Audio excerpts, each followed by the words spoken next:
Hindustan College of Arts and Science, Chennai. 100% merit scholarship available. Admissions open for the academic year. Any summer holidays kannu? Call GT Holidays ku pannu. South India's #1 travel brand. இதுவரை நீங்கள் work பண்ண படத்துக்கும் இந்த படத்துக்கும் நிறைய difference என்னால் பார்க்க முடியுது. அதாவது வந்து இப்போ நீங்கள் வந்து சூப்பர் ஹியூமனாக வரும்போது இமேஜினரியாக தான் நீங்கள் திங்க் பண்ணிக்கணும், இந்த விஷயம் நவருது இதுக்காக நம்ம பண்ணணும் அப்படின்ற மாதிரியான விஷயம். ஷூட்டிங் ஸ்பாட்டில் அது எப்படி இருக்கும் உங்களுக்கு நடிக்கும்போது? க்ரீன் மேட்டில் வச்சு கிராஃபிக்ஸ் நிறையா இருக்கிற படத்தில் நடிக்கல வந்து நம்ம கற்பனை முடித்து நடிக்கணும். பட் அது எனக்கு பாகுபலிலேயே அந்த ட்ரைனிங் இருக்குது.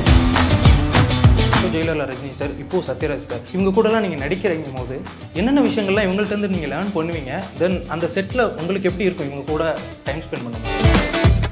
அதை பார்த்து கற்றுக்கிறதுக்கு நிறைய ஆப்பர்ச்சுனிட்டி. அவங்க ஆர்ட்டுக்கு அவங்க உண்மையாக இருக்கு. மாஸ்டர்மேன் அப்படி இப்படிலாம் சொல்லுவேன், சார் இது பண்ணலாம் அது பண்ணலாம் இது பண்ணலாம். I was looking at him, பார்த்துட்டே இருக்கு. ஓகே சார், ஆனால் எனக்கு ஒரு டென்ஷனாக இருக்கு.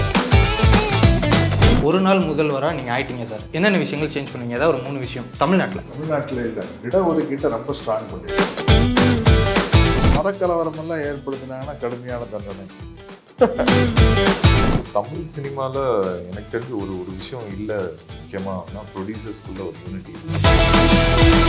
நிறைய லாங்குவேஜஸில் பண்ணிகிட்டு இருக்கீங்க, இந்த விஷயம் தமிழ் சினிமாவில் யூனிக்காக இருக்குது அப்படின்னா நீங்கள் என்ன சொல்லுவீங்க? ஆக்டர்ஸ்க்கு கொடுக்குற சப்போர்ட். மலையாளத்தில் ஒரு ஷோட் கொடுத்துட்டு ஷோட்டு நல்லா இருந்தால் அவர் குட் அப்படி சொன்னாங்க, ஓகே.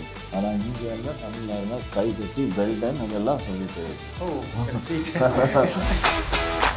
கவுண்டமணி சார் இல்லாமல் உங்களோட ஒரு படத்தை அவர் கலாய்ச்சி உங்கள்கிட்ட பேசியிருக்காங்க.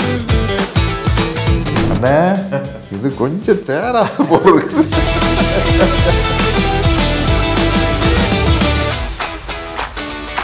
எல்லாருக்கும் வணக்கம், எப்படி இருக்கீங்க? எல்லாரும் நல்லா இருக்கு sir. First of all weapon இந்த மாதிரியான ஒரு ஃபேண்டஸியான கதை சொல்லும்போது ஓகே இந்த படம் ஒர்க் அவுட் ஆகும், இந்த படம் இவ்வளோ குவாலிட்டியாக வரும் அப்படின்னு சொல்லிட்டு எப்படி நம்புவீங்க? அது கொஞ்சம் கஷ்டமான விஷயம்தான். ஏன்னா இது செலவு சம்மந்தப்பட்ட விஷயம். இது வாயில் சொல்லிடலாம், இதை ஸ்பெண்ட் பண்ணுறதுக்கு டைரக்டரும் விஷுவல் பண்ணியிருக்கலாம், அவர் இப்படியெல்லாம் கற்பனை பண்ணியிருக்கலாம். பட் அதுக்கு எல்லாமே முக்கியமான விஷயம் செலவு, டப்பு. அதை இந்த ப்ரொடியூசர் ரொம்ப அருமையாக பண்ணியிருக்காரு. அதனால் இதில் பெரிய ஹீரோ ப்ரொடியூசர்னு தான் சொல்லணும். ஓகே. ஏன்னா ஒரு டைரக்டர் எப்படி வேணாலும் கற்பனை பண்ணா, பட் அதுக்கு ஸ்பெண்ட் பண்ணுறது தானே முக்கியம். அதனால் ஒரு டவுட்டில் தான் இறங்கினேன். ஆனால் முதல் நாள் ஷூட்டிங்லேயே தெரிஞ்சிருச்சு நல்லபடியாக பயங்கரமாக செலவு பண்ணி எடுக்கிறாங்க. ஓகே சரி, இதுவரை நீங்கள் ஒர்க் பண்ண படத்துக்கும் இந்த படத்துக்கும் நிறைய டிஃப்ரென்ஸ் என்னால் பார்க்க முடியுது. அதாவது இப்போ நீங்கள் சூப்பர் ஹியூமனாக வரும்போது இமேஜினரியாக தான் நீங்கள் திங்க் பண்ணிக்கணும், இந்த விஷயம் நவருது இதுக்காக நம்ம பண்ணணும் அப்படின்ற மாதிரியான விஷயம். ஷூட்டிங் ஸ்பாட்டில் அது எப்படி இருக்கும் உங்களுக்கு நடிக்கும்போது? ஆமாம், இந்த க்ரீன் மேட்டில் வச்சு கிராஃபிக்ஸ் நிறையா இருக்கிற படத்தில் நடிக்கல நம்ம கற்பனை முடித்து நடிக்கணும். பட் அது எனக்கு பாகுபலிலேயே அந்த ட்ரைனிங் இருக்குது. ஓகே. அதனால் இந்த படம் எனக்கு ஈஸியாக தான் இருந்தது. ஓகே. டேரக்டர் நரேட் பண்ணும்போது நீங்கள் ஒரு விஷயம் எக்ஸ்பெக்ட் பண்ணியிருப்பீங்க, இது இப்படி தான் வரும், அவுட்புட் இப்படி தான் இருக்கும் அப்படின்னு சொல்லிட்டு. படம் ட்ரெய்லர் இந்த விஷயங்கள்லாம் பார்த்ததுக்கப்புறம் உங்களுக்கு எந்த அளவுக்கு அது எக்ஸைட்டாக இருந்தது பார்க்கும்போது? எங்களுக்கு ரொம்பவே பிடிச்சிருந்தது, உங்களுக்கு எப்படி இருந்தது? இல்லை, எனக்கு ரொம்ப கிராண்டாக இருந்துச்சு படம். It was looking really big. ஏன்னா அவர் நரேட் பண்ணதுக்கப்புறம் நாங்கள் ஷூட் பண்ணதுக்கப்புறம் எனக்கு என்ன ஒரு விஷயம்னா, when I heard the script எனக்கு உண்மையிலே இது பண்ணணும், ரொம்ப இன்ட்ரெஸ்டிங்காக பண்ணியிருக்காரு, இந்த மாதிரி ஒரு ஃபேண்டசி ஆக்ஷன் தமிழில் வந்ததில்லை அப்படின்னு தோணுச்சு.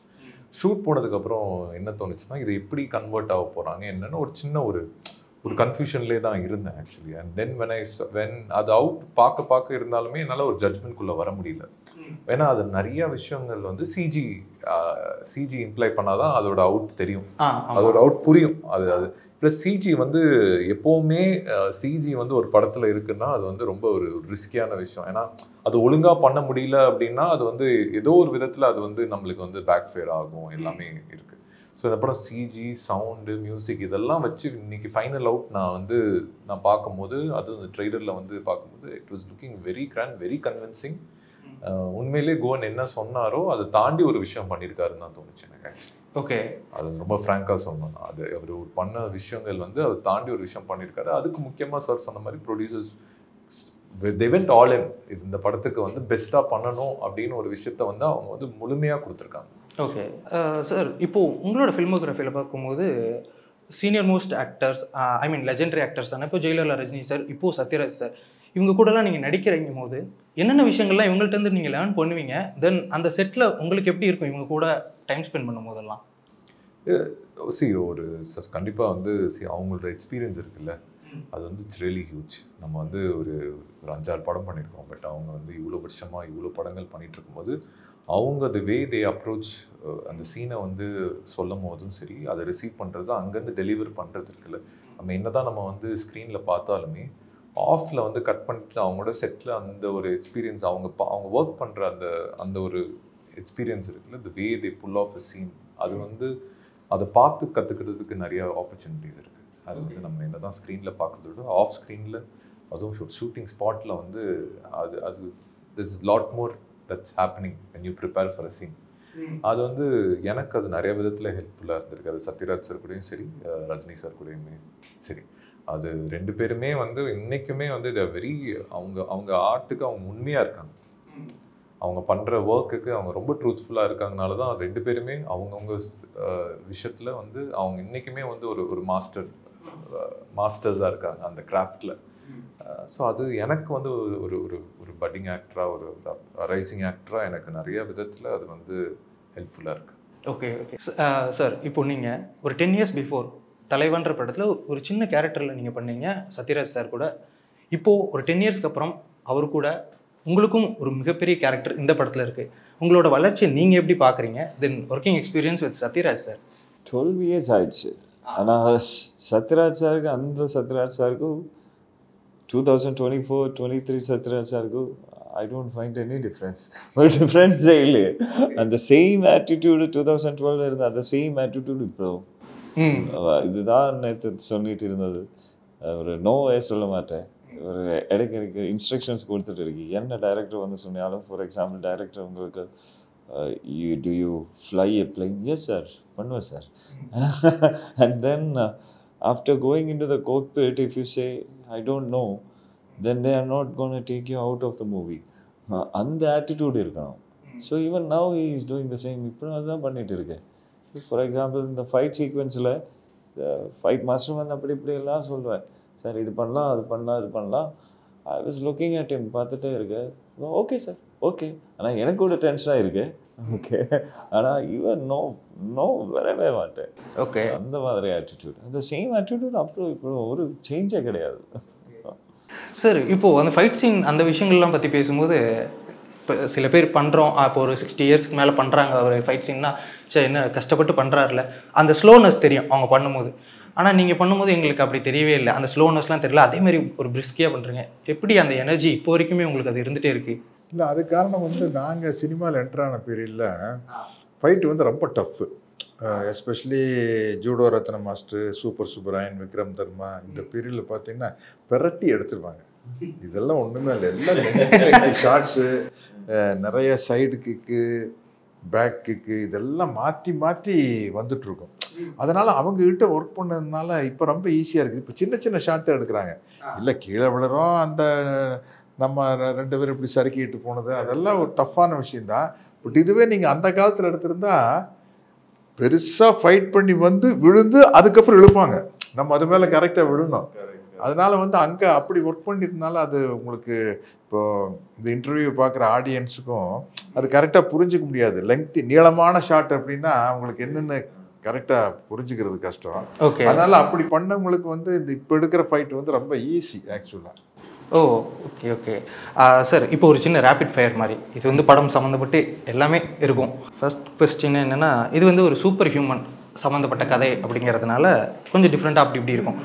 ஒரு நாள் முதல்வராக நீங்கள் ஆயிட்டீங்க சார், என்னென்ன விஷயங்கள் சேஞ்ச் பண்ணுவீங்க? ஏதாவது ஒரு 3 விஷயம். தமிழ்நாட்டில் இல்லை, இடஒதுக்கீட்டை ரொம்ப ஸ்ட்ராங் பண்ணிடுவேன். ஏன்னா இந்தியாவுக்கு ரொம்ப தேவையான விஷயம் அதுதான், ரிசர்வேஷன் தான். அப்போ தான் எல்லாத்துக்கும் கல்வி, எல்லாத்துக்கும் வேலை வாய்ப்பு. ஆல்ரெடி கலைஞர் பண்ணிட்டார், பெண்களுக்கு சொத்தில் சம உரிமை, அதெல்லாம் இருக்குது இல்லையா? ஓகே, அதுதான் முக்கியமான விஷயம். எல்லாருக்கும் கல்வி, எல்லாருக்கும் வேலை வாய்ப்பு. ஓகே, இன்னொரு விஷயம் ஏதாவது சொல்ல முடியுமா மாற்ற வேண்டியது தமிழ்நாட்டில்? இந்த மதக்கலவரமெல்லாம் ஏற்படுத்தினாங்கன்னா கடுமையான தண்டனை. Super sir. இந்த விஷயத்த சினிமாலேருந்து நான் டெலீட் பண்ணிடுவேன் அப்படின்னா என்ன விஷயத்த சொல்லுவீங்க? ஓகே, ஒரு பர்டிகுலர் விஷயத்த இந்த விஷயத்த சினிமாலேருந்து நான் டெலீட் பண்ணிடுவேன் அப்படின்னா என்ன சொல்லுவீங்க? சினிமாலேருந்து டெலீட் பண்ணுறது என்னங்க? சினிமாலேருந்து எதையுமே டெலீட் பண்ண முடியாது. இல்லை, ஏதாவது ஒரு ஐடியாலஜியாக இருக்கலாம், இப்போ பார்த்துக்கிட்டு இருக்க ஒரு விஷயமா இருக்கலாம், அந்த மாதிரியான விஷயம். தமிழ் சினிமாவில் தமிழ் சினிமாவில் இந்த தமிழ் சினிமாவில் எனக்கு தெரிஞ்ச ஒரு விஷயம் இல்லை, முக்கியமாக ப்ரொடியூசர்ஸ்குள்ளே ஒரு யூனிட்டி இல்லைன்னு தோணுது. ப்ரொடியூசர்ஸ்குள்ளே ஆக்சுவலாக வந்து நீங்கள் கேரளாவில் பார்த்தீங்கன்னா அவங்க ப்ரொடியூசர்ஸ்குள்ளே ஒரு யூனிட்டி பயங்கர ஸ்ட்ராங்காக இருக்குது. அது வந்து இங்கே அது இல்லை, அது இருக்கணும். அதே மாதிரி மல்டிப்ளெக்ஸ் இந்த தேட்டர்ஸ் எல்லாமே டிக்கெட்டிங் சிஸ்டம் வந்து எல்லாருமே கொண்டு வரணும்னு சொல்கிறாங்க தான். டிரான்ஸ்பரன்சி வந்து அது இருந்தால் இன்னும் பெட்டர். அது வந்து மீன் இது வந்து போன கவர்மெண்ட்லேருந்து இந்த ஒரு டாக்ஸ் இருந்துகிட்டே இருக்குது. பட் அது இருந்தால் அது இன்னும் பெட்டர். லைக் எவ்ரிடே கலெக்ஷன் வந்து டிரான்ஸ்பரண்ட்டாக இருக்கிறது வந்து பெட்டர்னு தோணுது எனக்கு. இந்த ரெண்டு விஷயம், the unity of the producers and transparency of all the theatre collections. இப்போ கார்பரேட் பிவிஆர் மட்டும் தானே தெரியுது. எல்லா தேட்டர்ஸோட கலெக்ஷன் வந்து டிரான்ஸ்பரன்சியாக எதுவுமே வரதில்லை. அது வந்தால் மேபி நிறைய விஷயங்கள் பெனிஃபிட் ஆகும். ஐ மீன் நிறையா விதத்தில் ப்ரொடியூசர்ஸ்க்கே பெனிஃபிட் ஆகும், ஆக்டர்ஸ்க்கும் அது பெனிஃபிட் ஆகும். ஸோ அது இருக்கும். அது ரெண்டு விஷயம் மெயினாக இப்போதைக்கு தேவைப்படுது ஆக்சுவலி. ஓகே.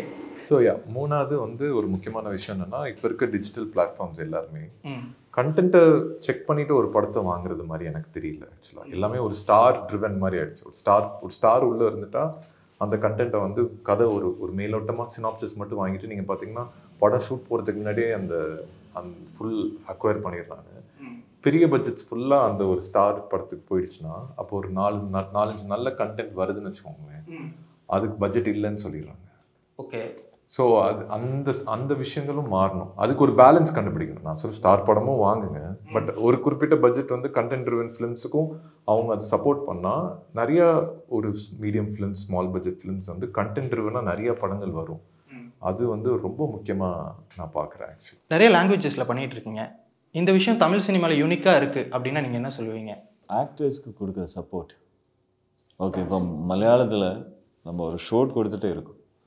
ஷோட்டு நல்லா இருந்தால் அவர் குட் அப்படி சொல்ல மாட்டேன், ஓகே. ஆனால் இங்கே இருந்தால் தமிழில் இருந்தால் கை தட்டி வெல்டன் அதெல்லாம் சொல்லிகிட்டே இருக்கும். அந்த சப்போர்ட் மலையாளத்தில் இருக்கு, கம்மியாக இருக்குது. அப்படி ஓகே, இதுதான் அவரோட நார்மல் ரியாக்ஷன். அங்கே இங்கே கை தட்டிடும், குட், எக்ஸலண்ட் எல்லாமே சொல்லிவிடும். அதான் பெரிய டிஃப்ரென்ஸ். பெருமையை நம்ம எடுத்துக்கணும் கண்டிப்பாக. சார், இப்போ இருக்க இந்த தமிழ் சினிமா அப்புறம் இப்போ இருக்க சோஷியல் மீடியா இந்த விஷயத்தெல்லாம் கவுண்டமணி அவர்கள் பார்த்துட்டு உங்கள்கிட்ட ஏதாவது சொல்லியிருக்காரா? இல்லை, அவர் இதெல்லாம் அவர் பார்க்கறது இல்லைங்க அவர். ஆமாம். அதனால் அவர் சோஷியல் மீடியா இன்ஃபேக்ட் அவர் பார்க்குறதே இல்லைன்னு நினைக்கிறேன். அவர் ஃபோனில் வாட்ஸ்அப் எல்லாம் இல்லை. இன்னும் அவர் காலையில் நியூஸ் பேப்பர் படிக்கிறது தான், அந்த நியூஸ் தான். நானே இன்ஸ்டாகிராம்லேயோ ட்விட்டர்லேயோ ஃபேஸ்புக்லேயோ எதுலேயுமே இல்லை. வாட்ஸ்அப் நமக்கு தேவை. சினிமாவில் வந்து நம்ம ஒரு மேக்கப் கெட்டப் எல்லாம் ஒரு டைரக்டருக்கு அனுப்பு, இல்லாட்டி வந்து ஒரு டைரக்டர் எங்கேயோ இருப்பாங்க, அதை அனுப்பிச்சு கேட்குறதுக்கு, அதுக்கெல்லாம் வாட்ஸ்அப். நானே இல்லாதப்போ அவர் சுத்தமாகவே இல்லை. ஓகே. அதனால் அவர்கிட்ட வாட்ஸ்அப்பே இல்லைன்னா அநேகமாக இந்த உங்களுக்கு அந்த ஸ்மார்ட் ஃபோனில் யூடியூப் அது இது எதுவுமே இருக்காதா? ஆமாம். சார், எப்போவாது நீங்கள் கவுண்டமணி சார் இல்லாமல் உங்களோட ஒரு படத்தை அவர் கலாய்ச்சி உங்கள்கிட்ட பேசியிருக்காரா? உங்களோட ஏதாவது ஒரு படத்தை? பேசியிருக்காரு. அதெல்லாம் பேசியிருக்காரு. அதெல்லாம் படம் பாதி ஷூட்டிங் நடக்கலையே நாங்கள் 2 பேரும் பேசிக்கிறோம். அண்ணே இது கொஞ்சம் தேரா போகுது, அதுதான் பேசுவார். ஆமாம், நாங்கள் 2 பேருமே பேசுவோம். சார், யாரோட பயோபிக்கில் நீங்கள் நடிக்கணும்னு ஆசை? பெரியார் பயோபிக்கை விட ஒரு பயோபிக் இல்லை, நடிச்சிட்டேன். அதையும் ஃபர்ஸ்ட் 2 விஷயம் இருக்குது. அந்த வேஷம் நம்மளுக்கு பொருந்தணும். இப்போ உதாரணத்துக்கு எனக்கு வந்து பிரபாகரனை நடிக்க ஆசை. தலைவர் பிரபாகரனை நடிக்க ஆசை. நான் ஒரு மாதிரி இல்லை, அது ஒரு முக்கியமான விஷயம் இல்லையா? பெரியாருக்கு வந்து கிட்டத்தட்ட முகம் ஒத்துழைச்சது. ஓரளவுக்கு எனக்கு ஒத்துழைக்கிற, இப்போ வந்து நான் பேரறிஞர் அண்ணாவா நடிக்கணும்னு ஆசைப்பட்டாலும் கூட ஒத்துழைக்காது. ஓரளவுக்கு என் ஃபேஸுக்கு ஒத்து வர மாதிரி கேரக்டர்னா ஒரு ஃபிடல் காஸ்ட்ரோ, ஒரு சேகுவேரா கொஞ்சம் ஷூட் ஆகும் இல்லையா? ஆமாம். இது விரத சைலன்ஸ் சாய்பாபாங்கிறாரு. எனக்கு அதுல எதுலையும் நம்பிக்கை இல்லையா? யார்கிட்ட சொல்லிட்டீங்க? இல்லை, அந்த சாய்பாபா கிடையாது, ஷிரடி சாய்பாபா. அது ஒருத்தர் வந்து இந்தி கம்பெனிலேருந்து பேசினாங்க, ஷிரடி சாய்பாபா. சார் அப்படியே இருக்கீங்க சார் அப்படின்னா, வேண்டாங்க நம்மளுக்கு அது ஒத்து வராது. நான் சுத்தமாக கடவுள் நம்பிக்கை இல்லாதாள், கடவுள் மதம் ஜாதி எந்த நம்பிக்கை இல்லாதாள், எந்த மூட நம்பிக்கை இல்லாதாள். அதனால் நான் நடித்தா வந்து அது முரண்பாடாக இருக்கும். ஒரு நடிப்புன்னு நினச்சி வேணா நடிக்கலாம், அப்படித்தான் நினச்சிக்கலாம் மொழிய. அதுக்குள்ளே என்ன கண்டென்ட் இருக்குன்னு பார்த்துட்டு தான் நடிக்கலாம். ஓகே. ஒரு ஹிந்தி ப்ரொடியூசர் வந்துட்டாரு, இப்படியே இருக்கீங்க சார் மேக்கப் இல்லாமல். அதுக்கப்புறம் காலையில் அப்படியே கண்ணாடியில் இப்படியே பல் விளக்கில பார்க்குற கொஞ்சம் இதாக இருக்கிறோமோ. Sir one favourite dialogue of Sathyaraj sir? Like இப்போ விக்ரமில் நான் இப்போ சடனாக நீங்கள் கேட்கும்போது எனக்கு அந்த விக்ரமில் வந்து அவர் அந்த விக்ரம்னு ஒன்று சொல்லுவீங்களே சார், அது வந்து சார் சொல்லிட்டு இருந்தாரு ஆக்சுவலாக. அது இப்போ ரீசெண்டாக நாங்கள் வந்து ப்ரொமோஷன் போகும்போது அந்த கமல் சார் அந்த சாங்ல வரல அந்த விக்ரம் அந்த ஒரு ஸ்லாங் ஒன்று சூப்பராக பேசி காமிச்சார் ஆக்சுவலாக. அது எனக்கு ரொம்ப பிடிச்சி. அதில் அவரோட இது கூட நல்லா இருக்கும், கூலிங் கிளாஸ் வந்து ஒரு சைடு சரி எல்லாமே சரி. அது வந்து கமல் சார் ஐடியா தான். அது ஏன் ஒரு சைடு நார்மல் கிளாஸ் ஒரு சைடு டார்க் போட்டோம்னா, ஒரிஜினலாக வந்து ஒரே ஒரு ஷாட்டில் வந்து இப்படி கழட்டுவேன். கழட்டுனா ஒரு கண்ணில் வந்து எனக்கு கருமொழியே இருக்காது, ஃபுல் ஒயிட் அப்படிங்கிறது பிளான் பண்ணி தான் அப்படி பண்ணோம். அது எப்படி பண்ணுறது என்ன இது, ஏன்னா உங்களுக்கு வந்து கலர் லென்ஸ் வந்து காஸ்மெட்டிக் உங்களை அழகாக காட்டுறதுக்கு தான் இருக்கும். இப்போ ஹீரோயின்ஸ் எல்லாம் போட்டுக்கிறாங்களே ஒரு ப்ளூ கலர் ஒரு ஒரு green colour brown colour lens போட்டால் அது ஒரு அழகு இருக்கும். மோஸ்ட் நிறைய ஹீரோயின் போட்டுக்கிறேன். வெள்ளை கலருங்கிறது ஒருத்தர் செய்ய மாட்டாங்கல்ல, அது வந்து அசிங்கமாக காட்டுறது இல்லை. ஸோ அதனால என்ன பண்ணுறது தெரியாமல் பரவாயில்லைங்க சத்யராஜ் இந்த கிளாஸோடு விட்டுருவன்ட்டார். அப்படி அந்த இன்ஸ்பிரேஷன் தான் வில்லாதி வில்லன்ல நான் டைரக்ட் பண்ணல பூன்னு ஒரு கேரக்டர் வந்து ஒரு சைடு வெள்ளையாக வச்சோம். அது வந்து ஒரிஜினலாக கிடையாது. போய் காசு இந்த கண்ணாடி கடையில் போய் வெள்ளை கலர் வேணும்னு சொன்னால் அவன் ஆர்டிஃபிஷியலாக பண்ணி கொடுத்தா அந்த வயசில் தைரியமாக அதை வச்சுட்டேன் நான். அது என்னன்னா அந்த கலர் போயிடும். ஆமாம், இல்லை நீங்கள் என்ன நீங்கள் ஒயிட்டு லென்ஸ் வச்சு வைப்பீங்களா? பேய் மாதிரி ஆயிடும்ல. என்னமோ நான் பேயை பார்த்த மாதிரி. அது அந்த மாதிரி அந்த கெட்டப் வச்சது. அந்த அவன் பேரு விக்ரம். அது டப்பிங்கில் வந்து டைரக்டர் இதெல்லாம் ரொம்ப கிண்டலாக இருக்கும் வேண்டான்ட்டார். சரி நான் 2 விதமாக சொல்லிடுறேன் சார், கமல் சாருக்கு எது பிடிக்குதோ அதை வச்சுக்கிட்டு சார் அப்படின்னா கமல் சார் இதைத்தான் சூஸ் பண்ணாரு. அதனால தான் இப்போ ட்ரைலர்லேயும் கூட அதான் வருது. ஆமா, இப்போ முதல் 2 பேர் அவன் பேரு விக்ரம் அப்படின்னு ஒன்று இருக்கு, அவன் பேரு விக்ரம் அப்படின்னு ஒன்று இருக்கு. நீங்க நிறைய யங்ஸ்டர்ஸ் கூட டிராவல் பண்ணிருக்கீங்க. இப்போ எஸ்கே அவர்கள் நிறைய ஆக்டர்ஸ் கூட இவர்கிட்ட இந்த ஒரு விஷயம் யூனிக்கா இருக்கு, இவர் ஃபியூச்சர்ல இப்படியான ஒரு ஆக்டரா வருவார் அப்படின்னு சொல்லிட்டு நீங்க கெஸ்ட்லாம் பண்ணுவீங்களா? ஐ மீன் உங்க கூட நடிக்கிறேன். நான் வந்து பொதுவாக வந்து இந்த சினிமாவில் வந்து இந்த ப்ரொஃபைலுங்கிற சைடு போஸ்ட் தானே, அது ரொம்ப முக்கியம். அது வந்து இவருக்கு ரொம்ப பிரமாதமாக இருக்கும். ஒரு இங்கிலீஷ் ஆக்டர், அவர் எனக்கு பேர் தெரியல, ஜுராசிக் பார்க்லாம் நடிச்சிருப்பாரு. ஓகே, ஹைட்டா ப்ரொஃபைல் உங்களுக்கு அதே மாதிரி இருக்கும். அது வந்து ஒரு ஆர்டிஸ்டுக்கு ரொம்ப ப்ளஸ். இப்போ வில்லனா நடிக்கிறது சத்யராஜ் அவர்களுக்கு எந்த அளவுக்கு கம்ஃபர்டபுள்? வில்லனா நடிக்கல வந்து எனக்கு ஃபுல் லைசன்ஸ் கொடுத்தா தான் கம்ஃபர்டபுள். இப்போ ஒவ்வொருத்தருக்கும் ஒரு ஸ்டைல் இருக்கும் இல்லையா? என்னோட ஸ்டைல் வந்து கலாய்க்கிறது, கிண்டல் பண்ணுறது. அதுக்கு வந்து அந்த டைரக்டரும் அந்த ஹீரோவும் ஒத்துக்கிட்டா தான் முடியும். ஓகே இல்லையா? இல்லாட்டி வந்து என்ன சார் நான் ஹீரோ என்ன இப்படி சொல்கிறாரு அப்படின்னா அது எப்படி அது ஒர்க் அவுட் ஆகாதுல்ல. ஓகே, நம்ம வந்து என்ன உதாரணம் சொல்ல நம்ம எதை வேணாலும் கிண்டல் அடிக்க முடியும். பட் அதுக்கு டைரக்டரும் அந்த ஹீரோ ஒத்துக்கிட்டா தானே நான் ஸ்கோர் பண்ண முடியும். அதை ஒத்துக்காத பட்சத்தில் நம்ம ஒன்றும் செய்ய முடியாது. அதனால தான் வில்லனா நடிக்க எனக்கு ரொம்ப யோசனை. ஓகே, அந்த காலகட்டத்தில் அந்த லைசன்ஸ் இருந்தது, இப்போ இருக்குமான்னு தெரியல. நோ அப்ஜெக்ஷன் சர்டிஃபிகேட் இருக்கணும்ல டைரக்டர் டிவி போட்டு இருந்த. மாஸ்டர்ல விஜய் சேதுபதி சார் பண்ண அவருக்கு இருந்ததுங்க, அது கொடுத்தா தான் அவருக்கு பயங்கரமாக அந்த ஸ்பேஸ் கொடுத்தாங்க. ஓகே சார், ரீசெண்ட் டைம்ஸில் நிறைய அந்த வில்லன் ரோல்லாம் வந்துட்டு ஹீரோ பில்டப் பண்ணி பேசுகிற மாதிரி, அவன் வந்துட்டான் அவன் வந்தானா எல்லாத்தையும் கொளுத்திடுவான் அப்படின்ற மாதிரியான பில்டப் சீன்ஸ்லாம் பார்க்கும்போது உங்களுக்கு எப்படி இருக்கும்? அதுக்கு எதுக்குடா நீ உட்காந்துருக்கேங்கிற மாதிரி இருக்கு. நீயே ஹீரோவை பற்றி பெரிய வெண்ணங்கிற மாதிரி பேசினீங்கன்னா உன் மேலே எந்த மரியாதை இருக்கு? அப்போ டெஃபினட்டாக என்ன தெரியும், நீ அவங்ககிட்ட தோத்துருவேன்னு தெரியுது. நீ அவனை சாதாரண பேசின வந்துட்டானாக்க பார்த்துக்கலாம். எது டெல்லியிலேருந்து வந்திருக்கானா, பஸ்ஸு பிடிச்சி வந்தானா இல்லை ஃப்ளைட்டில் வந்தானா, இப்படிலாம் காட்டுறது நல்லா இருக்கு. வந்துட்டானா அவன் ஒரு எரிமலடா, அவன் கண்ணில் தாண்டா என்னோட சாவே தெரியும்னா அப்போ நீ எந்த அளவுக்கு இங்கே உட்காந்துருக்குற? இது டைரக்டர் கையில் தான் இருக்குது. வில்லனை ஈக்குவலாக அப்படி தூக்கி கொண்டு வந்து கடைசியில் இந்த ஹீரோ இந்த வில்லனை ஜெயிச்சான் அப்படிங்கிறத ஒரு கரெக்டான கதை இல்லை? அதான கதை. அதுதான் ஏங்க, ஒரு ஹீரோனா வந்து வாத்தியாரை விடவாங்க ஹீரோ.